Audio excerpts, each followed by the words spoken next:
Ir ao supermercado converteuse nun deporte de risco para o peto. E non é para menos, porque cos cartos cos que antes podías encher un carro, hoxe apenas chega para un par de bolsas. Ti canto gastas máis ou menos semanalmente na compra? Semanalmente 70, por ejemplo, más o menos. Cada vez intentamos medir normais á hora de facer a compra, pero hai gastos que son simplemente inevitables. Comer hai que comer, o demais é distinto. Basta con botar a vista atrás uns anos para decatarse de canto cambiou o conto. Eu recordo cando éramos máis pequenos que acompañábamos meus pais a facer a compra e pois podíamos meter de todo, literalmente. Co mesmo presuposto podías meter moitísimas cousas.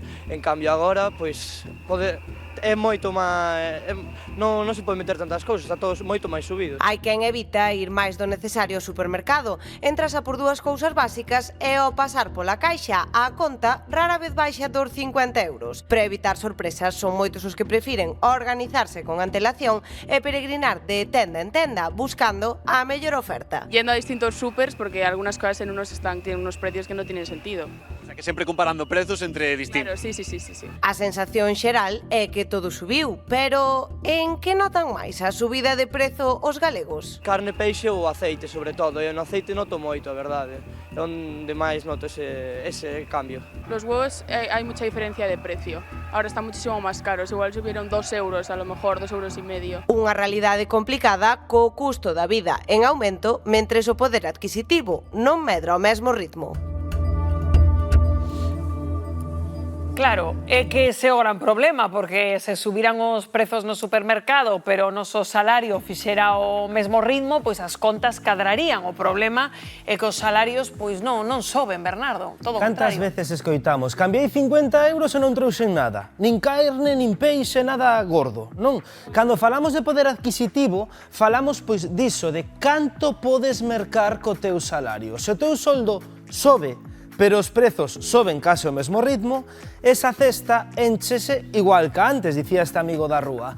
Non gañas poder de compra. E iso é o que está a pasar. Os salarios subiron alrededor dun 3,2%, no último ano, este dato, pero os prezos, a inflación, subiron un 2,7%. Traducido, gañas algo máis, pero apenas se nota no peto. Se antes cobrabas 1.500 euros ao mes, cunha subida do 3% pasarías a uns 1.545 euros. Pero se a compra, o alugueiro ou a luz tamén soben case o mesmo, eses 45 euros extra prácticamente pois desaparecen. Por iso moitas familias seguen coa sensación de que lles rende o xusto, de que chegar a fin de mes custa o mesmo ou máis.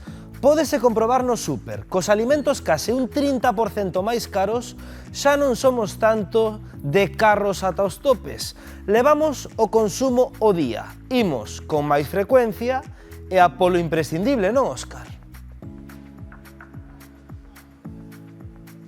Desde logo que sí, Bernardo, o que menos se ve hoxe en día no supermercado é un carriño case cheo como o que levo eu aquí. Un carriño que estaba falando eu con José mentres facía aquí a compra. José, canto crees que levaremos aquí?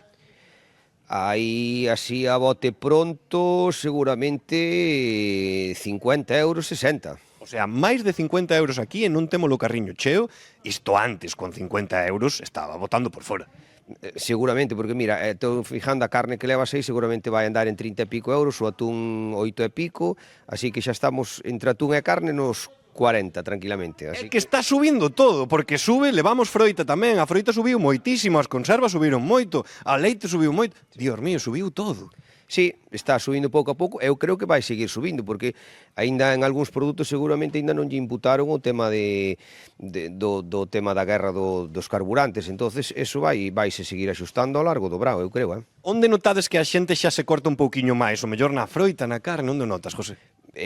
Nas carnes de ternera, sobre todo, porque, bueno, os precios están un pouquiño desorbitados, no que o leite, a froita, bueno, que ainda se vai intentando meter no que é a dieta diaria, pois ao mellor non tanto, pero bueno, sí que no resto todo, sí. É que dicíasme na carne que 3 filetes de ternera, por exemplo, che poden sair por 30 euros.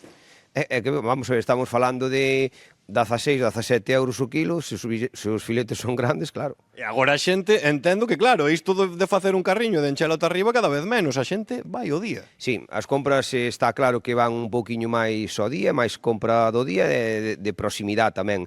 Porque, a ver, unha bolsa normal de compra, 50 euros, entón, eso hai que miralo. E como levades isto? Porque se a xente se corta un pouco máis, entendo que pa vos tamén é menos ganancia. Sí, está toda a xente do sector da alimentación está ca dúda do que vai pasar porque os números non dan positivos este ano, pero bueno, hai que mirar a ver o que pasa nese aspecto. Hai que escampar, facer como fai a xente. Ir o día, moitísimas gracias, José. Eu vou seguir coa compra, aínda que xa me dá medo meter nada no carriño, compañeiros, porque vaime subir a prezo de ouro. Sigo aquí.